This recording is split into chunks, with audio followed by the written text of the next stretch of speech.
Shalom saudara yang terkasih dalam Tuhan kita Yesus Kristus. Berjumpa lagi bersama saya Evangelis Adrian Tenine. Saat ini saya akan menyampaikan berita firman Tuhan yang terambil di dalam Lukas pasal yang ke-16 ayat yang pertama sampai yang ke-9. Lukas pasal yang ke-16 ayat yang pertama sampai ayat yang ke-9. Beginilah bunyi firman Tuhan. Perumpamaan tentang bendahara yang tidak jujur. Dan Yesus berkata kepada murid-muridnya, ada seorang kaya yang mempunyai seorang bendahara.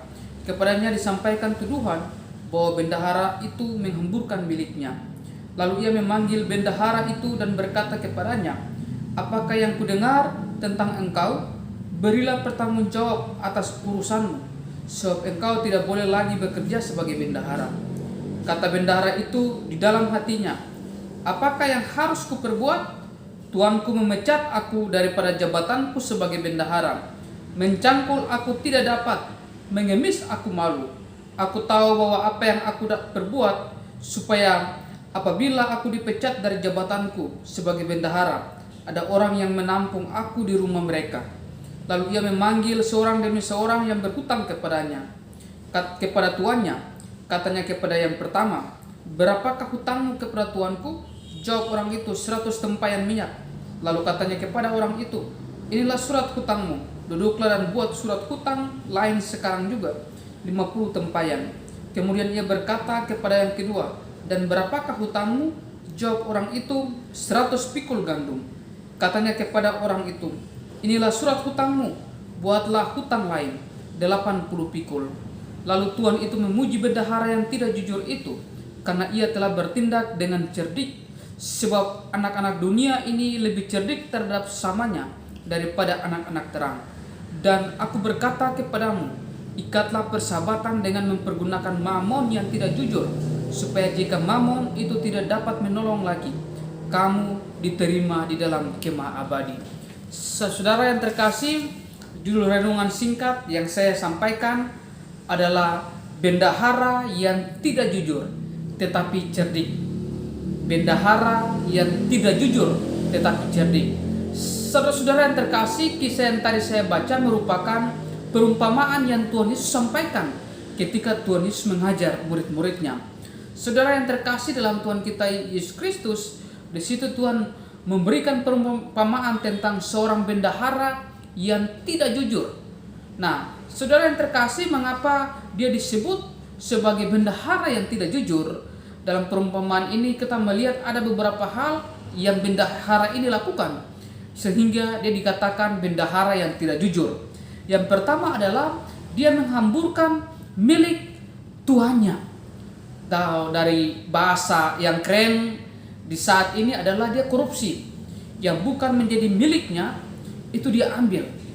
Ini milik tuannya, tetapi dia menghambur-hamburkan milik tuannya itu untuk kepentingan dia sendiri maupun kepentingan keluarganya dan juga yang lain-lain, saudaraku. Sehingga Tuhan Yesus bilang bahwa dia ini adalah bendahara yang tidak jujur karena dia menghamburkan milik tuannya. Dia menghamburkan milik yang bukan miliknya, tetapi milik tuannya untuk kepentingan pribadinya, untuk kepentingan keluarganya atau persahabatan dia dan juga yang lain. Saudaraku yang terkasih, itulah maka dia disebut bendahara yang tidak jujur. Lalu yang berikut, karena dia tidak bisa mempertanggungjawabkan apa yang tuannya percayakan buat dia. Ya mungkin ketika dia karena melakukan praktek korupsi, maka ketika diminta pertanggungjawabkan, ya laporan keuangannya mungkin tidak sesuai atau terjadi pengeluaran yang lebih daripada pendapatan misalnya. Nah, saudara yang terkasih, hal ini yang membuat sampai dia dikatakan Tuhan dalam perumpamaan ini adalah dia bendahara yang tidak jujur. Yang pertama, karena dia menghamburkan milik tuannya. Yang kedua, dia tidak bisa mempertanggungjawabkan apa yang dipercayakan oleh tuannya. Saudara yang terkasih dalam Tuhan kita Yesus Kristus, lalu saudara-saudara, Tuhan memuji bendahara ini walaupun dia tidak jujur. Apa yang menyebabkan Tuhannya ini memuji bendahara ini? Yang pertama, saudara-saudara, yang pasti karena memang dia cerdik. Apa yang dia lakukan sehingga dia dikatakan dia cerdik? Karena dia memanfaatkan jabatannya. Dia memanfaatkan kuasanya untuk melakukan sesuatu, dan karena dia tahu bahwa dia akan dipecat dari bendahara oleh tuannya, maka dia memanfaatkan kuasanya itu untuk bisa membantu teman-temannya, membantu orang yang berhutang kepada tuannya itu, supaya dia berpikir bahwa kalau aku dipecat nanti, mengemis aku malu, ya kan? Aku tidak punya tumpangan dan juga yang lain-lain. Maka dia berpikir bahwa ketika dia melakukan sesuatu dengan kuasa yang diberikan oleh tuannya ini, ketika dia dipecat, maka dia tidak akan jadi pengemis, dia tidak akan menjadi peminta-minta, saudara-saudaraku. Saudara yang terkasih, dia mengikat persahabatan dengan orang yang berhutang kepada tuannya ini. Nah, di ayat yang kelima dikatakan begini, lalu ia memanggil seorang daripada orang yang berhutang kepada tuannya, katanya kepada yang pertama, berapakah hutangmu kepada tuanku? Jawab orang itu, 100 tempayan minyak. Lalu katanya kepada orang itu, inilah surat hutangmu, duduklah dan buat surat hutang lain sekarang juga, 50 tempayan. Kemudian ia berkata kepada yang kedua, dan berapakah hutangmu? Jawab orang itu, 100 pikul gandum. Katanya kepada orang itu, inilah surat hutangmu, buatlah surat hutang lain, 80 pikul. Nah, saudara, dia lakukan itu supaya ketika dia dipecat, maka orang-orang yang sudah dia bantu ini berhutang budi, merasa berhutang budi bahwa bendahara ini pernah menolong mereka. Akhirnya ya mungkin mereka bisa kasih modal untuk dia memulai usaha yang lain, atau kalaupun dia tidak punya tempat tinggal, dia bisa diberi pinjaman tempat tinggal. Nah, karena budi baiknya ini, saudara yang terkasih. Saudara yang terkasih, itulah yang dilakukan oleh bendahara ini. Sekali lagi dia pikir bahwa ya dia tahu bahwa satu saat pasti tuannya tahu ketidakjujuran yang dia sementara lakukan. Dia telah korupsi, dia telah tidak bisa mempergunakan apa yang dipercayakan tuannya ini dengan baik, sehingga dia tidak bisa mempertanggungjawabkan itu. Saudara yang terkasih, hal ini yang membuat sampai Tuhan mengatakan bahwa dia cerdik, walaupun dia tidak jujur, tetapi dia cerdik, saudara-saudara yang terkasih. Saudara yang terkasih, ini hal yang menarik. Nah, Tuhan Yesus menyampaikan kepada murid-muridnya supaya mereka mengikat persahabatan dengan Mamon yang tidak jujur ini. Saudara, Tuhan menyuruh mereka mencontohkan bendahara yang tidak jujur ini, tetapi dia cerdik. Nah, Tuhan menyuruh murid-muridnya supaya mengikat persahabatan dengan mempergunakan Mamon yang tidak jujur. Nah, Mamon yang tidak jujur itu adalah sesuatu yang dipercayakan. Nah, dalam bentuk uang, dalam bentuk apapun. Jadi apapun yang dipercayakan kepada kita, itu adalah Mamon yang tidak jujur. Jabatan, waktu yang Tuhan berikan bagi kita, itu Mamon yang tidak jujur. Nah, makanya Tuhan menyuruh kita untuk mengikat persahabatan dengan Mamon yang tidak jujur ini. Kenapa? Karena satu saat Mamon tidak bisa menolong kita. Mamon yang tidak jujur ini tidak bisa menolong kita, sehingga kita bisa diterima di dalam kemah abadi. Saudara yang terkasih, ayat yang ke-8 dikatakan, lalu Tuhan itu memuji bendahara yang tidak jujur itu, karena ia telah bertindak dengan cerdik, sebab anak-anak dunia ini lebih cerdik terhadap sesamanya daripada anak-anak terang. Tuhan menyampaikan perumpamaan ini karena memang Tuhan melihat bahwa ada anak-anak Tuhan, anak-anak terang yang tidak cerdik. Ketika ada sesuatu yang dipercayakan kepada mereka, mereka tidak mengikat persahabatan dengan yang Mamon yang tidak jujur ini. Justru Mamon yang tidak jujur ini membuat mereka sampai mereka lupa Tuhan. Mamon yang tidak jujur ini membuat mereka, ketika Mamon ini tidak bisa menolong lagi, mereka juga tidak diterima di kemah abadi. Mamon ini telah menjadi tuan atas mereka, bukan mereka menjadi tuan atas mamon ini. Saudara yang terkasih, itu berarti bahwa Tuhan melihat bahwa anak-anak terang ini adalah anak-anak yang bodoh. Mengapa mereka bodoh? Karena mereka tidak mengikat persahabatan dengan mamon yang tidak jujur ini. Mamon ini telah menjadi tuan mereka. Mereka telah menjadi budak daripada mamon itu sendiri. Sekali lagi saya sampaikan, mamon yang tidak jujur adalah sesuatu yang dipercayakan, yang satu saat dia tidak bisa menolong kita. Ayat yang ke-9, dan aku berkata kepadamu, ikatlah persahabatan dengan mempergunakan mamon yang tidak jujur, supaya jika mamon itu tidak dapat menolong lagi, kamu diterima di dalam kemah abadi. Saudara yang terkasih, ini merupakan perintah daripada Tuhan Yesus kepada setiap anak-anak terang, setiap anak-anak Tuhan, untuk mengikat persahabatan dengan mamon yang tidak jujur, untuk mengikat persahabatan dengan sesuatu yang dipercayakan kepada anak-anak Tuhan ini, kepada anak-anak terang ini. Aplikasinya bagi kita adalah, saudara, setiap kita pasti dipercayakan mamon yang tidak jujur ini, sesuatu yang dipercayakan bagi kita. Tadi saya katakan bahwa itu bisa dalam bentuk uang, itu bisa dalam bentuk materi yang kita punya, rumah, ya kan? Bisa dalam bentuk jabatan, bisa dalam bentuk ya karir kita, popularitas, dan juga yang lain-lain. Saudara yang terkasih, itu adalah semua yang dipercayakan bagi kita. Usaha yang Tuhan berikan bagi kita, pekerjaan yang Tuhan berikan bagi kita. Tuhan mau supaya yang dipercayakan itu, sesuatu yang tidak jujur ini, itu kita bisa memanfaatkan dengan baik. Manfaatkan untuk apa? Untuk melayani Tuhan. Saudara yang terkasih, itulah prinsip saya bahwa apapun yang kita miliki, apapun yang saya miliki, itu adalah satu kepercayaan daripada Tuhan. Nah, saudara yang terkasih, bila mana mamon ini tidak bisa dipercayakan lagi, dan mamon ini sudah tidak bisa menolong kita lagi, ketika saudaraku, kita diambang kematian.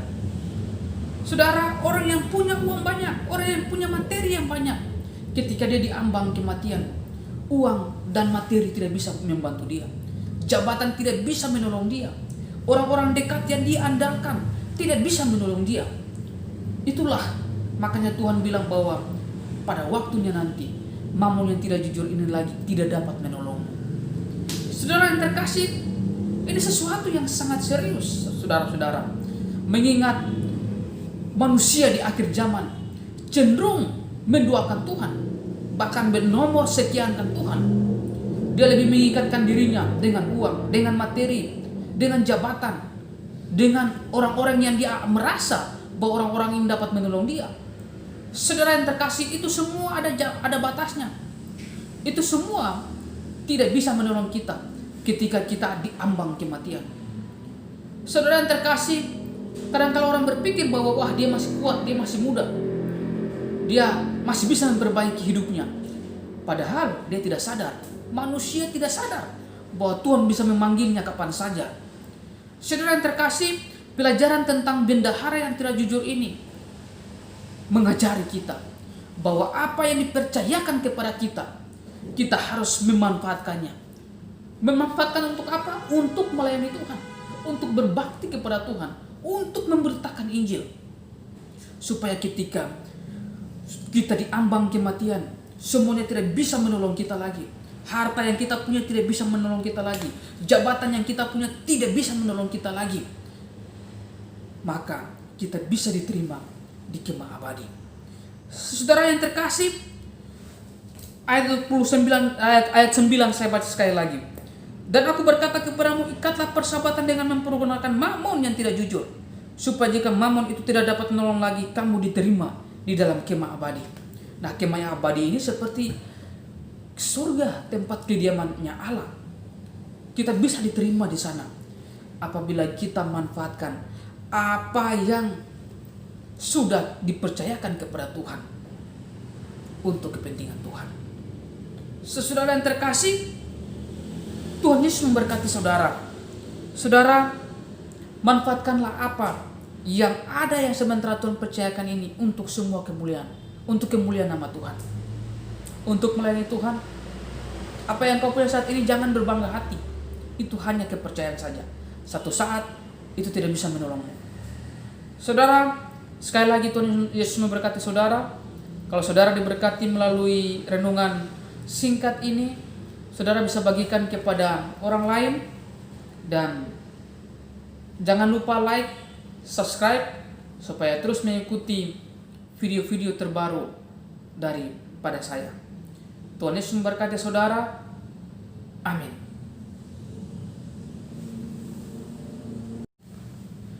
Shalom saudara yang terkasih dalam Tuhan kita Yesus Kristus. Berjumpa lagi bersama saya Evangelis Adrian Tenine. Saat ini saya akan menyampaikan berita firman Tuhan yang terambil di dalam Lukas pasal yang ke-16 ayat yang pertama sampai yang ke-9. Lukas pasal yang ke-16 ayat yang pertama sampai ayat yang ke-9. Beginilah bunyi firman Tuhan. Perumpamaan tentang bendahara yang tidak jujur. Dan Yesus berkata kepada murid-muridnya, ada seorang kaya yang mempunyai seorang bendahara. Kepadanya disampaikan tuduhan bahwa bendahara itu menghamburkan miliknya.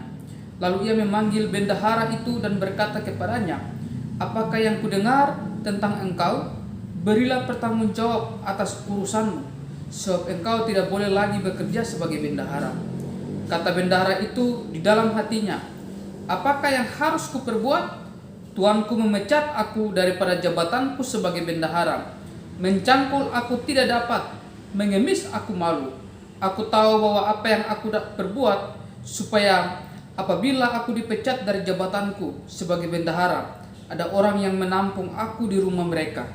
Lalu ia memanggil seorang demi seorang yang berhutang kepadanya. Kepada tuannya, katanya kepada yang pertama, berapakah hutangmu kepada tuanku? Jawab orang itu, 100 tempayan minyak.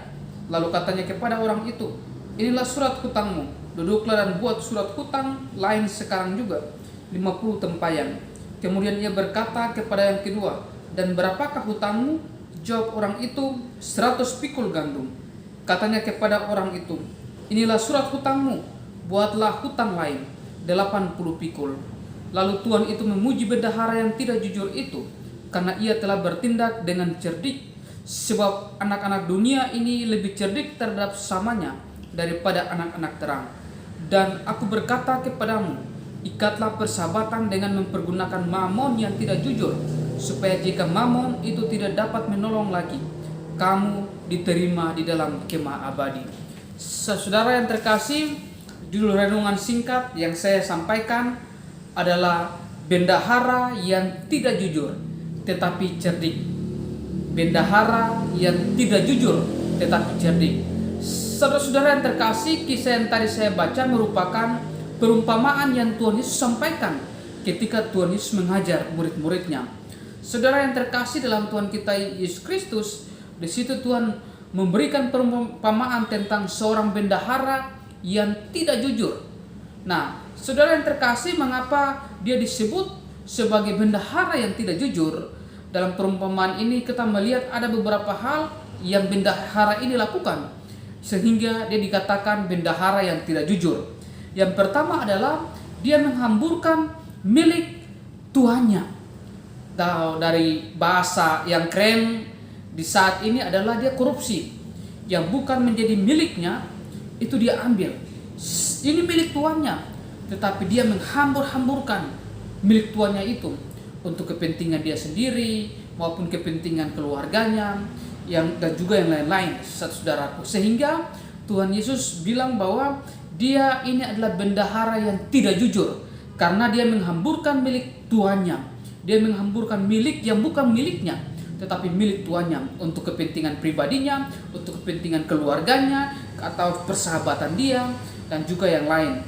Saudaraku yang terkasih, itulah maka dia disebut bendahara yang tidak jujur. Lalu yang berikut, karena dia tidak bisa mempertanggungjawabkan apa yang tuannya percayakan buat dia. Ya mungkin ketika dia karena melakukan praktek korupsi, maka ketika diminta pertanggungjawabkan, ya laporan keuangannya mungkin tidak sesuai atau terjadi pengeluaran yang lebih daripada pendapatan misalnya. Nah, saudara yang terkasih, hal ini yang membuat sampai dia dikatakan Tuhan dalam perumpamaan ini adalah dia bendahara yang tidak jujur.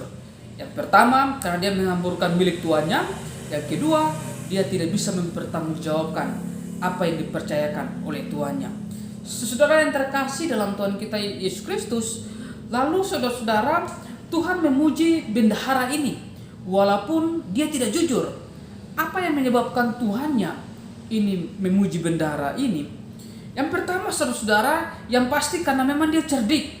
Apa yang dia lakukan sehingga dia dikatakan dia cerdik? Karena dia memanfaatkan jabatannya. Dia memanfaatkan kuasanya untuk melakukan sesuatu, dan karena dia tahu bahwa dia akan dipecat dari bendahara oleh tuannya, maka dia memanfaatkan kuasanya itu untuk bisa membantu teman-temannya, membantu orang yang berhutang kepada tuannya itu, supaya dia berpikir bahwa kalau aku dipecat nanti, mengemis aku malu, ya kan? Aku tidak punya tumpangan dan juga yang lain-lain. Maka dia berpikir bahwa ketika dia melakukan sesuatu dengan kuasa yang diberikan oleh tuannya ini, ketika dia dipecat, maka dia tidak akan jadi pengemis, dia tidak akan menjadi peminta-minta, saudara-saudaraku. Saudara yang terkasih, dia mengikat persahabatan dengan orang yang berhutang kepada tuannya ini. Nah, di ayat yang kelima dikatakan begini, lalu ia memanggil seorang daripada orang yang berhutang kepada tuannya, katanya kepada yang pertama, berapakah hutangmu kepada tuanku? Jawab orang itu, 100 tempayan minyak. Lalu katanya kepada orang itu, inilah surat hutangmu, duduklah dan buat surat hutang lain sekarang juga, 50 tempayan. Kemudian ia berkata kepada yang kedua, dan berapakah hutangmu? Jawab orang itu, 100 pikul gandum. Katanya kepada orang itu, inilah surat hutangmu, buatlah surat hutang lain, 80 pikul. Nah, saudara, dia lakukan itu supaya ketika dia dipecat, maka orang-orang yang sudah dia bantu ini berhutang budi, merasa berhutang budi bahwa bendahara ini pernah menolong mereka.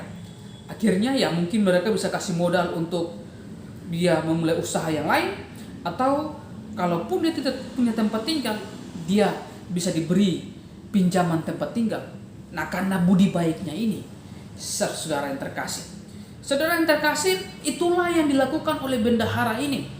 Sekali lagi dia pikir bahwa ya dia tahu bahwa satu saat pasti tuannya tahu ketidakjujuran yang dia sementara lakukan. Dia telah korupsi, dia telah tidak bisa mempergunakan apa yang dipercayakan tuannya ini dengan baik, sehingga dia tidak bisa mempertanggungjawabkan itu. Saudara yang terkasih, hal ini yang membuat sampai Tuhan mengatakan bahwa dia cerdik. Walaupun dia tidak jujur, tetapi dia cerdik, saudara-saudara yang terkasih. Saudara yang terkasih, ini hal yang menarik.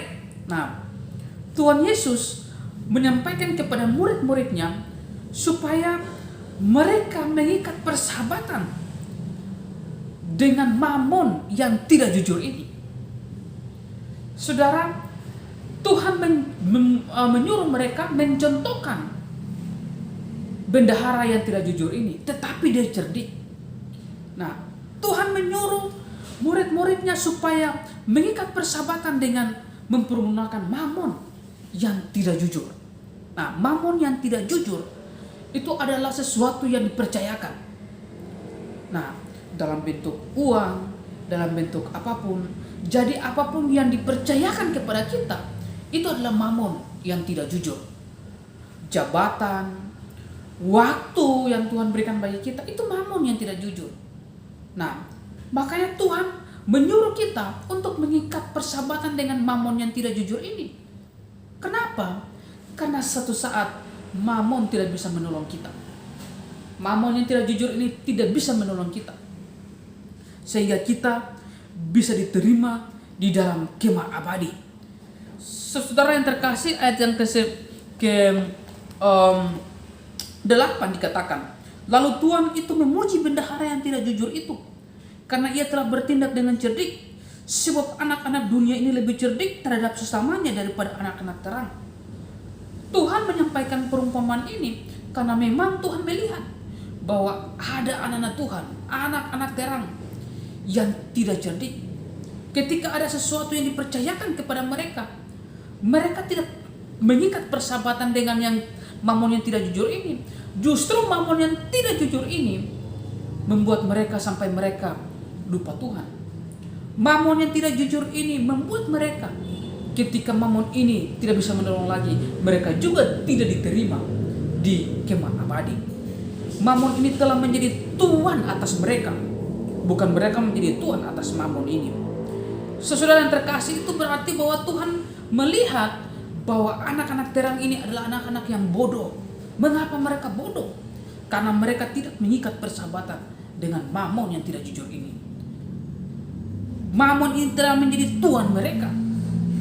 Mereka telah menjadi budak daripada Mamon itu sendiri. Sekali lagi saya sampaikan, Mamon yang tidak jujur adalah sesuatu yang dipercayakan, yang satu saat dia tidak bisa menolong kita.